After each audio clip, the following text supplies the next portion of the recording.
धूल मिट्टी में सनी हुई गरीब जेठानी सुमन अकेले दिवाली की साफ सफाई कर रही है। उसके चेहरे पर थकान साफ झलक रही है। देवरानी परिधि सोफे पर शान से बैठी हुई है। ओहो जेठानी जी, ऐसे हल्के हाथों से साफ सफाई करोगी तो कैसे काम चलेगा? खाने में तो एक रोटी कम नहीं खाती। फर्श एकदम शीशे की तरह चमकना चाहिए। देवरानी जी, सुबह से दीवारें और टाइलें साफ करके मेरे दोनों हाथ दुख गए हैं। थोड़ी मदद आप भी करवा देती तो जल्दी हो जाता। इस पर देवरानी नखरीले अंदाज में सास से बोलती है, मम्मी जी, जेठानी जी को पता है कि मुझे धूल मिट्टी से कितनी ज्यादा एलर्जी है, फिर भी दिवाली की सफाई करने को कह रही है। ये मुझे गुस्सा दिलाने के लिए पिंच करती रहती है। सास कौशल्या देवरानी को दुलारते हुए कहती है, ना ना मेरी प्यारी परिधि बहू, तुम ज्यादा लोड मत लो और गुस्सा तो बिल्कुल मत करो, वरना फेशियल का निखार तुम्हारे चेहरे पर नहीं आएगा। तो तू मेरी गरीब बहू दिमाग से पैदल है क्या? तुझे पता है ना, हर साल दिवाली की साफ सफाई तुझको अकेले ही करनी होती है। सासू माँ, देवरानी जी के फ्लोर की सफाई लगभग पूरी हो चुकी है, केवल सीढ़ियों की धुलाई रह गई है। वो मैं बाद में कर दूंगी, अब मैं जाकर नीचे की सफाई कर लूं। हाँ हाँ ठीक है, चल जा तू। माँ जी, अब मैं बोलूंगी तो जेठानी जी को मिर्ची लग जाएगी। देखना जरा किस तरह से सफाई किया है, कोने के जाले भी नहीं उतारे। सास देखती है कि कोने में कहीं कोई जाला नहीं है, लेकिन सास देवरानी की मानती है, क्योंकि जेठानी सुमन बड़े ही गरीब परिवार से है, जबकि देवरानी अमीर पैसे वाले दौलतमंद पिता की इकलौती बेटी है जो बहुत सारा दहेज लेकर आई थी। इसलिए वह घमंड में रहती है और अपने गरीब जेठानी को अपने आगे कुछ भी नहीं समझती। सास कौशल्या जो कि पैसों की लालची है, इसलिए घर में भी भेदभाव के साथ बना हुआ था। जेठानी नीचे वाले मंजिल में रहती है, जहां केवल एक पुराना हो चुका कमरा है जिसमें पेंट हुए भी कई साल हो चुके हैं। खिड़की दरवाजे का हाल काफी ज्यादा टूटा फूटा और छत दीवारों में बुरी तरह से सीलन लगी हुई है। फर्श भी टूटा फूटा सा है। देवरानी की मंजिल की साफ सफाई के बाद जेठानी नीचे आकर सफाई में लग जाती है। आज तो बहुत ही ज्यादा थकावट हो गई, कमर टूटने को हो रहा है। अड़ोस पड़ोस के घरों में सब लोग मिलजुल कर दिवाली की साफ सफाई करते हैं और एक मेरा ससुराल है जहाँ देवरानी के होते हुए भी मुझे सारी सफाई अकेले करनी पड़ती है। इतने में जेठानी के दोनों बेटा बेटी पारस खुशी बस्ता टांगे हुए अंदर आते हैं। माँ हम घर आ गए। ये क्या मम्मी, तुमने सारे घर का सामान क्यों फैला रखा है? बच्चों, मैं दिवाली की सफाई कर रही हूँ, तुम दोनों चाची के फ्लोर पर चले जाओ। ये बल्ले बल्ले, मैं तो चला चाची के घर, ऊपर जाकर एसी की हवा खाऊंगा और चाची के गद्दे वाले बेड पर सोऊंगा। पारस रुक जा, मत जा, यहीं पर बैठ जा। क्या बात है खुशी बेटी, तुम पारस को ऊपर जाने से मना क्यों कर रही हो? माँ, आपको पता नहीं, परिधि चाची को हमारा उनके ऊपर वाले फ्लोर पर जाना पसंद नहीं, वो गुस्सा करती हैं। लेकिन नन्हा सा पारस देवरानी के मंजिल पर लगे एसी, फ्रिज और टीवी लगे होने के लालच में चला जाता है। आज भी पारस हाथ छुड़ाकर ऊपर चला जाता है। यहाँ देवरानी का बेटा यूवी, जो कि बड़ा ही बदमाश था, खा रहा था। नो मीन्स नो मम्मा, मुझे भिंडी नहीं खानी, ये मुझे बहुत बुरी लगती है। अच्छा चलो ठीक है, मेरे यूवी को भिंडी नहीं खानी तो बताओ क्या खाना है? मम्मा, मुझे पनीर और चीज वाला पिज्जा खाना है। बस इतनी सी बात, मैं अभी सटाक से अपने यूवी के लिए पिज्जा ऑर्डर कर देती हूँ। तभी जेठानी के बेटे को अपने फ्लोर पर देख परिधि मुंह बनाकर बड़बड़ाने लगती है। ये जेठानी बिना एक नंबर की चंठें स्कूल से आते ही अपने भूखे नंगे बेटे को ऊपर भेज देती हैं। जब देखो टपक जाता है। इनका आना मुझको फूटी आंख भी पसंद नहीं है। दिवाली से पहले पहले कुछ करना होगा, वरना ये गरीब जेठानी और उसके बाल बच्चे मेरी दिवाली की पार्टी खराब कर देंगे। इस तरह 1-2 दिन गुजरते हैं और सुमन के पति का काम छूट जाता है। रवि ये बात अपनी माँ को बताता है। माँ, मेरा काम छूट गया है। इस महीने में मैं अपने परिवार का खर्चा थोड़ा लेट दे पाऊंगा। त्योहार का टाइम है, बच्चों को थोड़े दिवाली के कपड़े दिलवाने हैं, तो थोड़े ही पैसे हैं। चल कोई बात नहीं, बाद में दे देना। इस पर देवरानी अपना असली रंग दिखाते हुए कहती है, सासू माँ, ऐसी थोड़ी ना चलेगा, त्योहार का टाइम है, जेठ जी खर्चा नहीं देंगे तो खाएंगे कहाँ से? परिधि का ऐसा कहना कौशल्या को बुरा लगता है और समझाते हुए वो कहती है, परिधि बहू, तूने सुना नहीं, तेरे जेठ की नौकरी चली गई है और भगवान की दया से प्रभास तो अच्छा खासा कमा रहा है, तो त्योहार में कमी थोड़ी पड़ेगी। वाह मम्मी जी वाह, मेरे पति के पास पैसों का पेड़ थोड़ी ना लगा है जो वो सबके खर्चे उठाएंगे, और प्रभास की सारी सैलरी मैंने दिवाली पार्टी में पहले ही लगा दी है, तो हाथ खींचा हुआ है।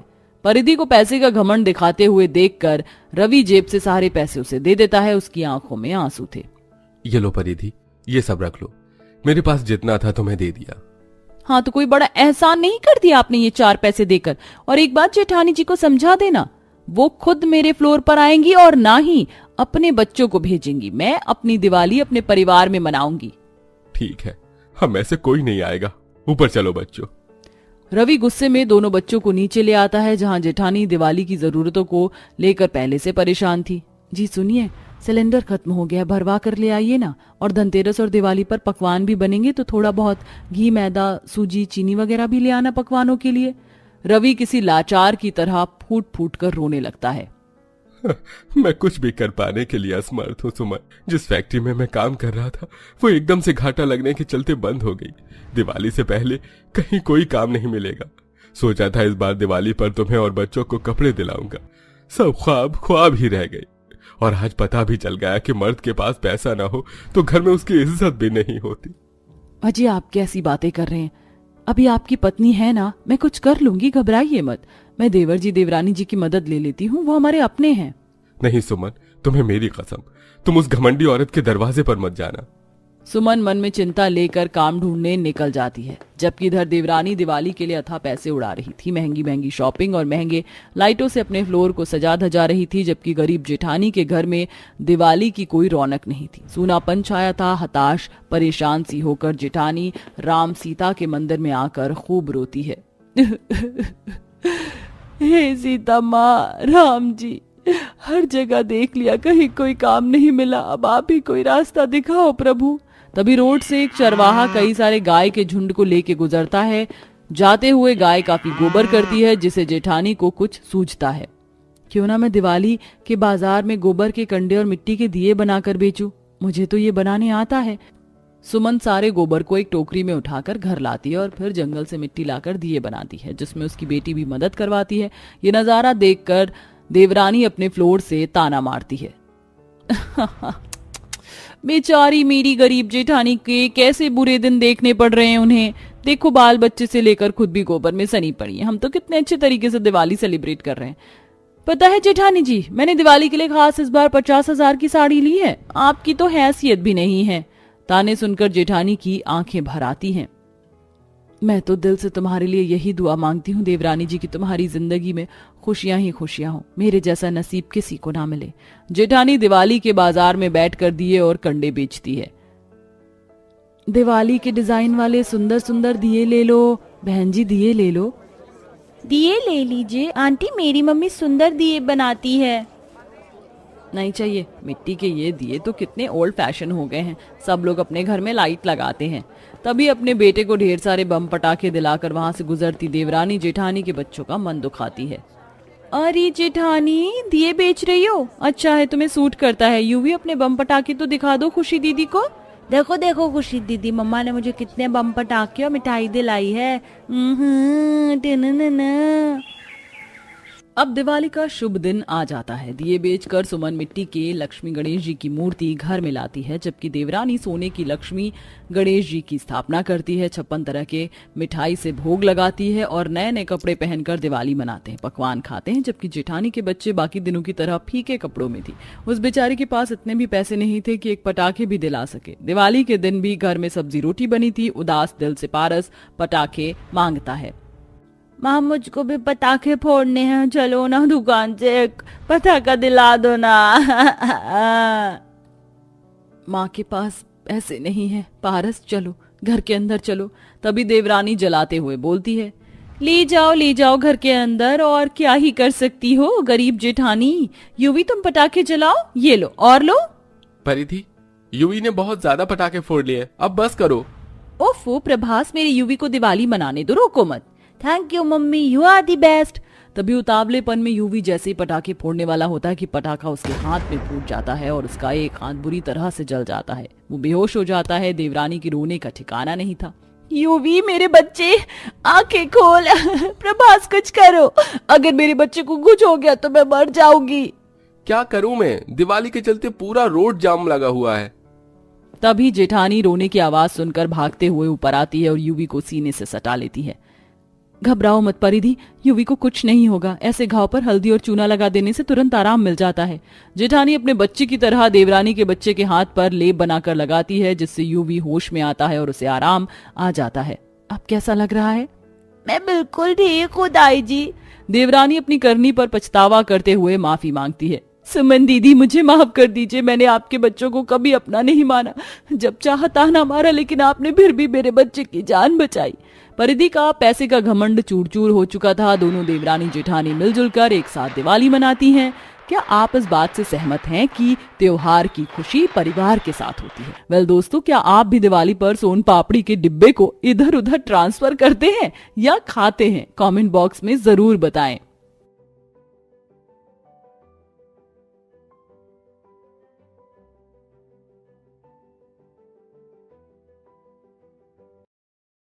ओहो, कितना जिद्दी दाग बैठ गया है कढ़ाई में, छूटने का नाम ही नहीं ले रहा है। अभी खाना भी बनाना है और पौधों में बैंगन आ गए हैं। इन पेड़ों से बैंगन कितना हरा भरा लग रहा है। अरे जल्दी जल्दी बर्तन घस, मीना खेत पर भी जाना है। बैंगन तोड़कर बना देती हूँ और रोटी ही तो बनानी है, कितनी देर लगेगी।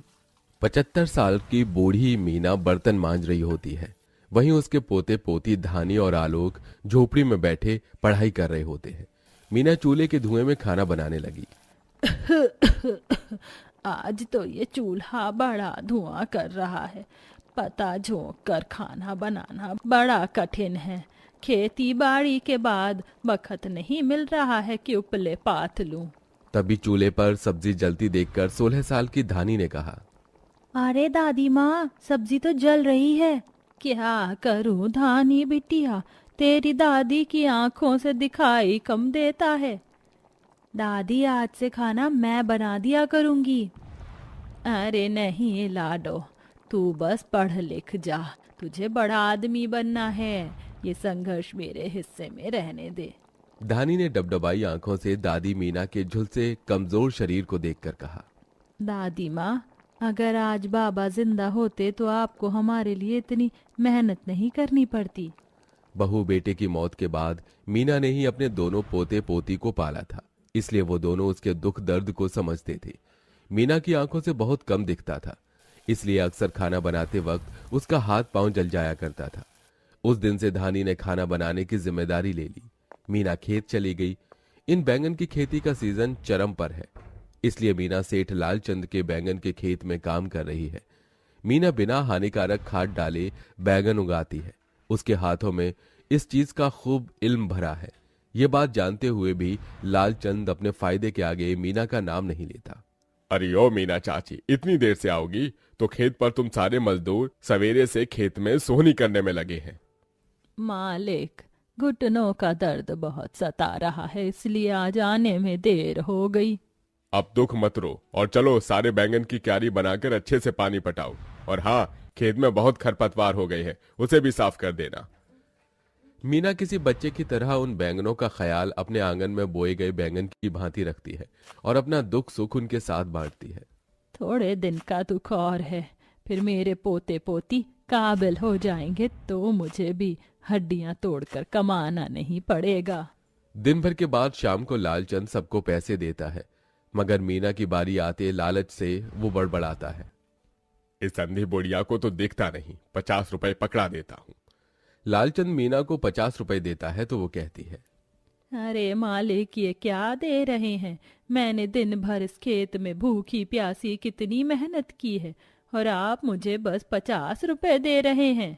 पर उस गरीब को झाड़ कर बोला, देखो चाची, एक तो वैसे ही तुम कोई खास काम करती नहीं हो खेतों में, ये तो मैं कितना दिलदार हूं कि 50 रुपए दे रहा हूं, वरना काम तो तुम 20 रुपए भर का भी नहीं करती। लेना है तो लो, वरना भाड़ में जाओ। अपने पोते पोती का मुंह देख 50 रुपए लेकर आंसुओं के साथ मीना घर की ओर बढ़ गई। इस दुनिया में अमीरों के आगे गरीब की कोई मेहनत का मोल बस यही 10, 20 और 50 रुपए है। लगता है भगवान ने मुझ गरीब के भाग्य में सुख चैन की रोटी खानी लिखी नहीं। अब मैं अपने आंगन के बैंगन बेचकर ही गुजारा करूंगी। अगले दिन आंगन के बैंगन को तोड़ ही रही थी कि तभी पड़ोस का जगधर आकर लालच करते हुए बैंगन मांगता है। अरे अम्मा, 2-4 बैंगन मुझे भी दोगी? वो क्या है कि तरकारी बनानी है। हाँ हाँ, ले जा, मगर तू कोई काम धंधा क्यों नहीं करता जगधर? अरे अम्मा, ज्यादा हाय हाय करके क्या करना है, जिंदगी कट रही है। जगदर बड़ा ही आलसी था। उसके मन में मीना के बैंगन का लालच रहता था। अब मीना टोकरी में बैंगन तोड़कर रोज गांव गांव घूमकर बेचती, मगर ये दुनिया तो गरीब को बेचकर खाने बैठी है। बैंगन ले लो बैंगन, ताजे ताजे बैंगन, चाहे बनाओ भरता बैंगन या बनाओ मसाला बैंगन। और ये अम्मा क्या भाव दिए बैंगन? 40 रुपए किलो हैं बेटिया। हाय राम, ये काने बैंगन 40 रुपए किलो बेचोगी तो कैसे चलेगी? 20 रुपए का दाम दूंगी, 1 किलो दे दो। असल में उस औरत ने झूठ बोलकर गरीब मीना को ठगा था, मगर उस दिन आधे से ज्यादा बैंगन बिक गई। तभी मीना आगे एक झोपड़ी में आई, जहां शादी की सजावट देख अंदर आई। जहां गरीब बंसी को दुविधा में देखकर उसने पूछा, क्या बात है बेटा, परेशान हो? हाँ अम्मा, आज बेटी की शादी है, मगर दावत में गांव वालों को क्या खिलाऊंगा समझ नहीं आ रहा। इन मौके पर पैसे घट गए। शादी की घड़ी देखकर गरीब मीना ने दिन भर बैंगन बेचकर जो पैसे कमाए थे उसने बंसी को दे दिए। बेटा, मुझ गरीब बुढ़िया के पास तुम्हें देने को ज्यादा तो नहीं है। ये कुछ बैंगन और ये मेरी कमाई, इसे रख लो और इसे दावत बनाओ। आपका बड़ा उपकार मानता हूँ अम्मा, मगर ये कुछ बैंगन तुम भी ले जाओ, वरना क्या बनाओगी आज। आखिर के बचे खुचे बैंगन लिए मीना झोपड़ी लौट आई, जहां आलोक और धानी भूखे थे। दादी, तुम आ गई, भूख लगी है। मीना ने दुख अपने पोते पोती के सामने नहीं जताया और कहा, बस अभी बनाती हूँ, चटकारे बैंगन मेरे लाल। पर जैसे मीना ने बैंगनों में चीरा लगाया, बैंगन रो पड़ा। ओए मैया, फाड़ डाला मेरा पेट, फाड़ डाला। हो। अरे ये आवाज कहाँ से आ रही है? तभी जादुई बैंगनों को रोता धोता देखकर आलोक धानी चौंक पड़े। ओए मैया, ये तो जादुई बैंगन है दादी। तभी मीना ने बैंगन को गोद में उठाया और खुद भी रोते हुए उसे सहलाने लगी। ओहो, मैंने बेचारे इन बैंगनों को दर्द दे दिया। तभी बैंगन सोने में बदलकर चमकने लगा। अरे तुम तो सोने के हो गए हो। बुढ़िया अम्मा, जिसका जैसा मन होता है हम वैसे ही हो जाते हैं। तुम्हारा मन सोने का है, इसलिए हम सोने के हो गए। मांगो, क्या मदद कर सकते हैं हम तुम्हारी? जादुई सोने के बैंगन, क्या तुम हमें कुछ भी दे सकते हो? कुछ भी दे सकते हैं। तो हमें अमीरों वाला खाना चाहिए। बस इतनी सी बात, अभी लो। इसी के साथ जादुई सोने के बैंगन में से तरह तरह के व्यंजनों से भरी थाली आ गई। सबने पेट भरकर खाया। तभी धानी बोली, जादुई सोने के बैंगन हमारी दादी को कम दिखाई देता है, क्या तुम उनकी आंखें ठीक कर सकते हो? हाँ बिल्कुल प्यारी बच्ची। इसी के साथ जादुई बैंगन के अंदर से 2 सुनहरी रोशनी निकलकर मीना की आंखों में समा गई। सुनो जादुई बैंगन, क्या तुम इस झोपड़ी को बदल सकते हो? हाँ बिल्कुल, आलू कचालू। मेरा नाम आलू नहीं, आलोक है। जादुई सोने के बैंगन ने उनकी झोपड़ी भी एक आलीशान घर में बदल दी। अब उनकी जिंदगी पूरी तरह बदल गई। मगर जैसे इस बात की भनक जगधर को हुई, वो लालच में आकर चोरी पर उतर आया। आज तो मैं इस बढ़िया के जादुई सोने के बैंगन चुरा लूंगा और इन्हें बेचकर इस गांव से दूर जाकर ऐश से जीऊंगा, और ये बुढ़िया फिर से गरीब होकर गली गली बैंगन बेचेगी। रात को जगधर बड़ी सफाई के साथ जादुई बैंगन को चुरा ले गया और अगले दिन सुनार के पास आ पहुंचा। अरे ओ सुनार सेठ, ये लो सोने के बैंगन और जल्दी से दाम दे दो। सुनार बैंगन को घुमा घुमा कर देखने लगा और कहा, अरे ओ जगधर के बच्चे, ज्यादा उछल मत, पहले मुझे देखने दे। सुनार ने जैसे बैंगन को घिसना शुरू किया, बैंगन से कीड़े निकलने लगे। सुनार घिन करते जगधर को पीट कर बोला, अबे ओ बेवड़े, मैं दुनिया को चूना लगाता हूँ और तू मुझे चूना लगाने आया था। ये कीड़े लगे बैंगन जादुई बैंगन बताकर बेचेगा, चल भाग यहाँ से। अरे ये कैसे हो गया? जब मैंने ये जादुई बैंगन चुराए थे तब तो ये सोने के थे, ये एकदम से काने कैसे हो गए और इनमें कीड़े कैसे लग गए? जगधर सुनार की झाड़ खाकर रास्ते भर यही सोचते हुए आने लगा। तभी बैंगन फिर से सोने के हो गए और इस बार विशाल होकर उसे बहुत पीटा।